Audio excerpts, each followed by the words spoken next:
qui maîtrise indéniablement, hein, Mathieu Bocoté, la langue française, on l'a dit, veut la débaptiser, la dissocier de la France, c'est son objectif. C'est ce il a dit il y a quelques jours à peine. C'est intéressant parce que c'était au sommet de la francophonie. Et c'est sur cette étrange idée que vous avez effectivement. Dofla, Nicolas, c'est tous les actifs. Dofla, ça n'a rien à voir avec la couleur de peau. Alors pourquoi c'est Nicolas? Pourquoi forcément mettre un prénom français? Un prénom français porté uniquement par, enfin, majoritairement par les blancs. Pourquoi mettre un... Putain, franchement, les gars, vous avez de l'énergie pour défendre ça encore, putain. Pourquoi vous mettez votre énergie sur des trucs de merde comme ça? Pourquoi? Et en plus, c'est masculin, donc c'est un peu sexiste aussi, par hasard. Hein. Comme si les femmes ne pouvaient pas travailler, genre. Effectivement envie de venir avant de parler de Dominique de Villepin. Parce et on va voir si les événements... Voilà. Il y a un lien entre les deux. Alors, je cite quelques propos de Mélenchon. Il dit du français, la langue française, elle a emprunté de tous côtés. Voilà pourquoi il y a tant de mots d'arabe en français. Il y a aussi des mots russes, espagnols, hébreux. Il y a tout et c'est tant mieux.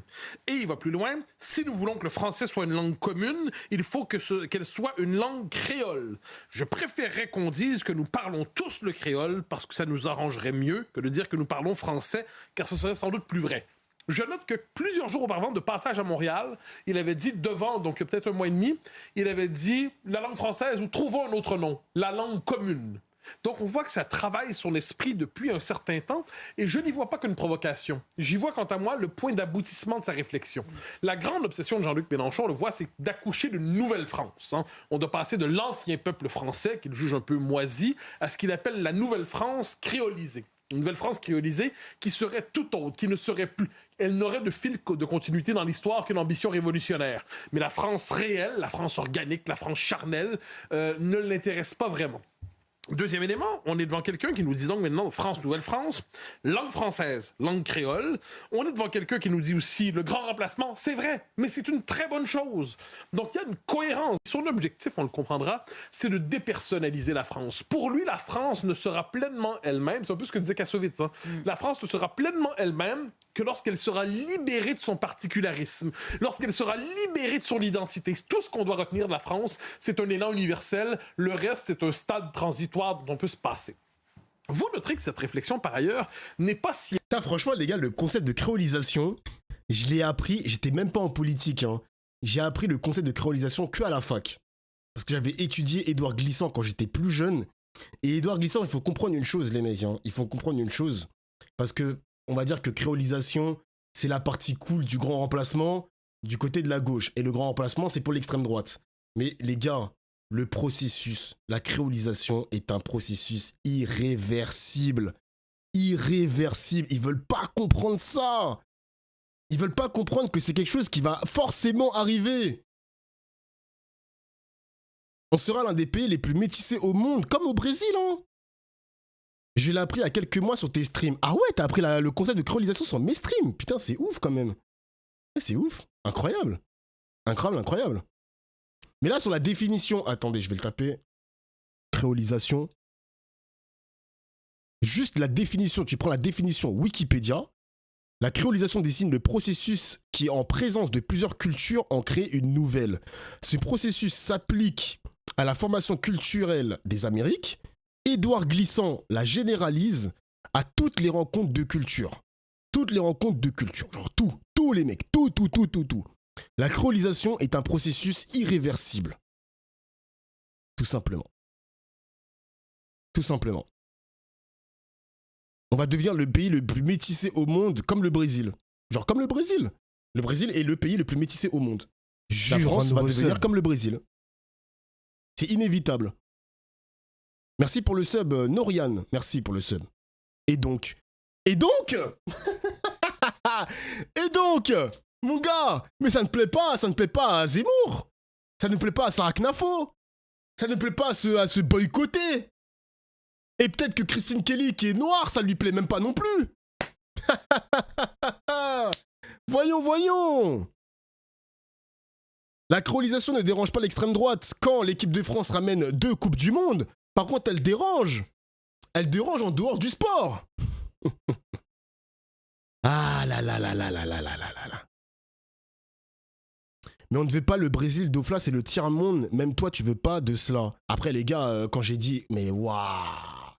Mais les gars, quand je parle de culture, je parle pas du Brésil, de ramener aussi, comment on appelle ça, de ramener aussi l'histoire du Brésil avec la France, la transposer. Je parle simplement de couleur de peau. On parle de couleur de peau, genre.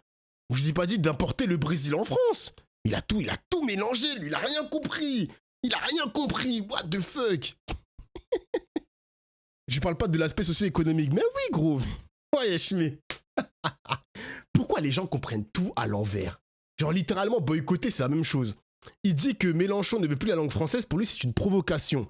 Il le considère comme une provocation. Pourquoi les gens de droite comprennent tout à l'envers? Pourquoi? Ça me fume quand même. Mais la créolisation, ce n'est pas que la couleur de peau, c'est aussi un mélange de culture. Bien sûr, mais bien sûr, les mecs, mais bien sûr. Après, faut pas être aveugle, les gars. Hein. Ok, il y a la culture qui est mélangée, mais dans le concept même de créolisation, ok, c'est un mélange culturel, je suis d'accord avec vous, mais n'oublions pas que dans ce mélange culturel, il y a aussi le mélange des couleurs. Si tu ne dis pas, si tu ne parles pas de mélange de couleurs dans la créolisation, c'est que t'as pas compris le concept. T'as pas compris, genre. T'as pas compris.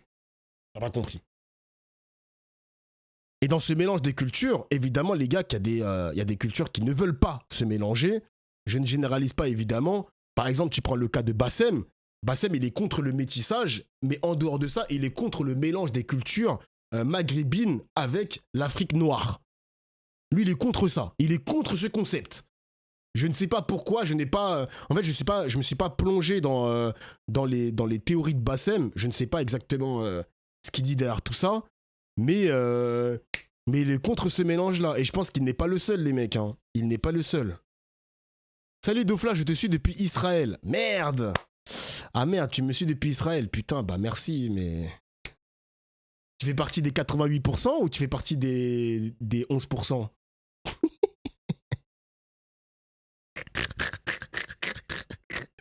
Ah non, pas que 89%, pardon. 89. Ah, je suis un ouf. Ah, 89, excusez-moi. Putain! Pardon.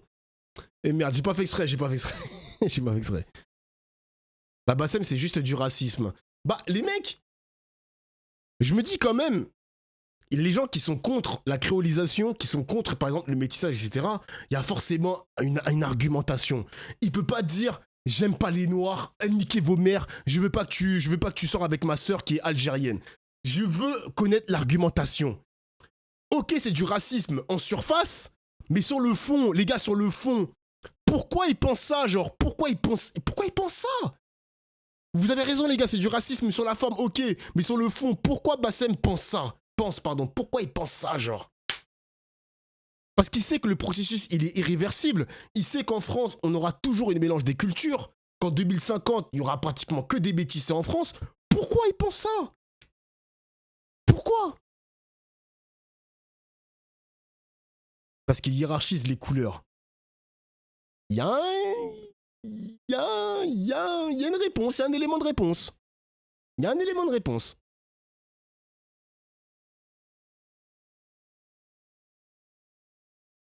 T'as lancé un débat sur le métissage, c'est quoi la suite, qui paye le resto? Ouais, mais qu'est-ce qu'il raconte, lui? Débat sur le métissage, t'as atteint le PMI, le plus PMI de tous les temps, GG, mon gars Dofla. Mais what? Mais qu'est-ce qu'il raconte, lui? Pourquoi tu fais une fixette sur Bassem? Ah non, c'est pas une fixette sur Bassem, c'est que c'est lui qui parle de... Comme on est sur le thème de la créolisation, on est littéralement dans le mélange des cultures, etc. Et il y a beaucoup de personnes, les gars, c'est pas raciste d'être contre le métissage. Tu vois, littéralement, lui... Je sais pas, pourquoi t'es contre le métissage? Genre, c'est quoi l'argument?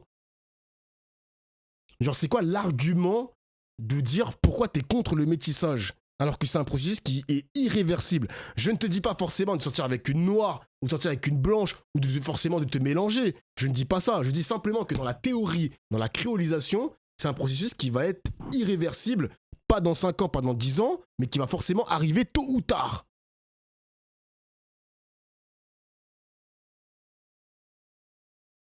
Il vient de Robé Dofla, c'est comme ça chez eux. Je veux préserver... Oh putain, tu veux préserver ton héritage culturel. Mais frérot, tu mets de l'énergie parce que t'es contre le métissage, mais mets de l'énergie pour parler français, s'il te plaît, frérot. Mets ton énergie pour parler français. Je veux préserver EZ, sale putain. Mets de l'énergie ailleurs, mon gars. C'est un truc de ouf quand même. Mépris de classe. Je m'en bats les couilles, mépris de classe. Je m'en bats les couilles, je m'en bats les couilles. Je m'en fous. Je m'en fous, je m'en fous, je m'en fous, je m'en fous. Je m'en fous. Étonnante parce qu'elle est partagée par l'ensemble du camp progressiste. Permettez-moi de citer Emmanuel Macron en d'autres temps, lorsqu'il avait dit qu'il n'y a pas de culture française. Il y a une culture en France. C'était, si je peux me permettre, le même état d'esprit. Le peuple français disparaît. Et ce qu'on oublie à travers cela, c'est qu'une langue, ce n'est pas qu'un système de communication désincarné. Une langue, c'est l'expression de l'être d'un peuple. Une langue, c'est l'ancrage dans une civilisation. Elle se déploie à travers une littérature. Elle évoque des souvenirs profonds. Elle porte une histoire, elle porte une mémoire. Je me permets de le dire, je le disais tantôt d'un point de vue de l'autre côté de l'Atlantique. Nous, ça fait à peu près 250 ans qu'on se bat pour continuer à vivre et parler en français, pour continuer d'exister sous le signe de la langue française. Et je vais citer une très belle phrase d'un poète. Mais quel rapport avec Mélenchon? Mélenchon, il veut juste changer le mot langue française, mais je pense que Mélenchon, il est extrêmement content de voir la langue française se déployer à travers le monde. Genre, Mélenchon, il n'est pas contre la langue française, il n'a jamais dit ça, genre. Québécois André Bello, qu'on a oublié depuis longtemps ici, mais qui est très bien, il dit « Nous n'avons pas, parlant des Québécois, nous n'avons pas besoin de parler français. Nous avons besoin du français pour parler. » Autrement dit, un peuple qui est privé de sa langue n'est plus capable de communiquer son rapport au monde. Pendant ce temps, Dominique de Villepin annonce qu'il fondera son parti, la France humaniste. Oh putain. Vous faites un lien entre ces deux informations. Absolument. Alors je laisse de côté le côté un peu pompeux. Parenthèse de Villepin, et ensuite on va finir avec ces news, les gars, parce que j'ai ma dose là. Genre la France humaniste. Tous les autres ne sont pas humanistes, mais moi, de Villepin, je suis humaniste. Il n'y a pas le monopole de l'humanisme, comme aurait dit l'autre. Mais d'autant que Dominique de Villepin, qui est un homme intelligent, j'en doute pas, vit un peu sur un capital de gloire qui remonte à 2003, ça fait longtemps. Là. Ça fait plus de 20 ans son discours à l'ONU. Donc qu'est-ce qu'il y a quel est le lien? Encore une fois, comme Mélenchon, vous l'avez dit au tout début, c'est un charisme incroyable. Mélenchon, c'est une vraie maîtrise de la langue, c'est une vraie maîtrise de la culture, et c'est mis au service de la dépersonnalisation de la France, c'est mis au service de la défrancisation de la France. Le type de charisme de Dominique de Villepin est un charisme semblable à celui de Jean-Luc Mélenchon. C'est un charisme vieux monde, c'est un charisme oratoire, c'est un charisme littéraire, c'est un charisme... Waouh, il arrive à mettre Mélenchon et De Villepin sur la même ligne, comme si c'était un synonyme. Oh là là, franchement, les éditos de ce gars, mais c'est vraiment honteux, genre. On prête à cet homme une immense culture, on lui prête une forme d'autorité verticale, une autorité ancien monde, une autorité qui s'appuie sur la littérature. Mais tout cela pourquoi? Pour accoucher d'une France qui ne serait plus la France. On a chez lui une passion, par exemple, pour la mutation démographique de la France, un consentement à l'islamisation de la France chez Dominique de Villepin. Voilà pourquoi certains ont dit, on s'en souvient la formule pour parler de Jean-Luc Mélenchon, on disait que c'était un islamo-gauchiste, et certains ont dit pour parler de Dominique de Villepin que c'était un islamo-gaulliste. Vous voyez les gars, comment c'est pas bien ce qu'ils font ces news. Les gars, les seuls takes qu'on a écoutés de Villepin, c'est des takes sur la géopolitique. Mais la politique française et même la politique politicienne, les petites bisbilles entre hommes politiques, Dominique de Villepin, pour l'instant, il n'est pas dans ça, tu vois. Il n'est pas dans ça. Donc de dire qu'il est islamo-gaulliste, que ce mec-là, il est proche des... Limite, il va dire qu'il est proche des frères musulmans. C'est une honte. Vraiment, c'est une honte. Que dire de l'état du journalisme, genre? Ils ont un dénominateur commun. Merci beaucoup, mon cher Mathieu.